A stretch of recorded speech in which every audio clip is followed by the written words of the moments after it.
Welcome friends, வாங்க இன்றைக்கி நம்ம சுவையான அப்பம் ரெசிபி பார்க்கலாங்க. ரவா அப்பம் எப்படி செய்யலான்னு பார்க்கலாங்க. வீட்டில் பழமும் ரவையும் இருந்தால் போதுங்க, சுவையாக ரொம்ப பஞ்சு போல் அருமையாக செய்யலாங்க. வாங்க இப்போ இந்த ஈஸியான ரவா அப்பம் எப்படி செய்யலான்னு பார்க்கலாங்க. பாருங்கள், இது போல் பிரித்தால பஞ்சு போல் அருமையாக வந்தது. இதுக்கு என்னென்ன தேவைன்னு பார்க்கலாம், எப்படி செஞ்சேன்னு பார்க்கலாங்க. இப்போ ஒரு மிக்ஸி ஜார் எடுத்துகிட்டு அதில் ஒரு அரை கப் அளவு ரவை போட்டுடலாங்க. 1/4 கப் அளவு மைதா போட்டுக்கலாம். 1/4 கப் அளவு சர்க்கரை, வெள்ளை சர்க்கரை போட்டுக்கலாம். 2 ஏலக்காய் தூள், 2 பிஞ்ச் அளவு பேக்கிங் சோடா அது போட்டுடலாங்க. இப்போ நல்லா பழுத்த பழம் 2 சின்னதாக இருந்ததுன்னா அதை இது போல் கட் பண்ணிவிட்டு சீவிட்டு இதில் போட்டுடலாம்.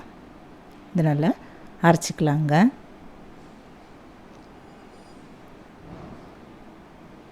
இது போல் கெட்டியாக இருக்கும். இப்போ கொஞ்சமாக தண்ணி ஊற்றி அரைச்சிக்கலாம். அரைச்சிட்டு நம்ம ஒரு பாத்திரத்தில் வழித்து ஊற்றிடலாங்க.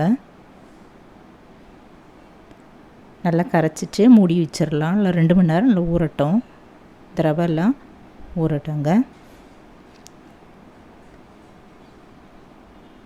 2 மணி நேரம் கழிச்சு பார்க்கலாம். இந்த ரவையெல்லாம் ஊறிட்டு நல்லா உப்பி வந்திருக்கும். இப்போ இன்னமும் கொஞ்சம் தண்ணி சேர்த்துட்டு நம்ம பஜ்ஜி மாவு பதத்துக்கு கரைச்சிக்கலாங்க. பஜ்ஜியில் நம்ம போடுவோம்ல அந்த மாவு பதத்துக்கு கரைச்சிக்கலாம். அடுப்பில் ஒரு கடாய் வச்சுட்டு அதில் கொஞ்சம் ஆயில் ஊற்றி நல்லா காய வச்சிடலாம். குழிவான ஆயில் கடாயாக இருந்தால் நல்லதுங்க. எண்ணெய் நல்லா காஞ்சிருச்சு. ஒரு கரண்டி அளவு மாவு எடுத்துகிட்டு இதில் ஊற்றிக்கலாங்க. சென்டராக அப்படியே ஊற்றிடலாம். இது நல்லா வெந்து மேலே வரட்டும், அது வரைக்கும் வெயிட் பண்ணலாங்க. இப்போ நல்லா மேலே அப்படியே வர ஆரம்பிச்சிருச்சு. மெதுவாக அப்படியே எண்ணெய் அப்படி மேலே தெளித்து விட்டுடலாம். கரண்டியில் இப்படி எடுத்து விடலாங்க. பிறகு உப்பி இருக்குது, திருப்பி விட்டுடலாம். 2 பக்கமும் நல்லா வெந்த பிறகு இந்த ஓசையெல்லாம் அடங்கின பிறகு எண்ணெயை வடிய விட்டுட்டு எடுத்துடலாங்க. இதில் சர்க்கரைக்கு பதில் நம்ம வெல்லம் சேர்த்துக்கலாங்க. நான் இன்றைக்கி சர்க்கரை போட்டு தான் செஞ்சுருந்தேன். இந்த போல் நம்ம எல்லா அப்பமும் சுட்டு எடுத்துடலாம்.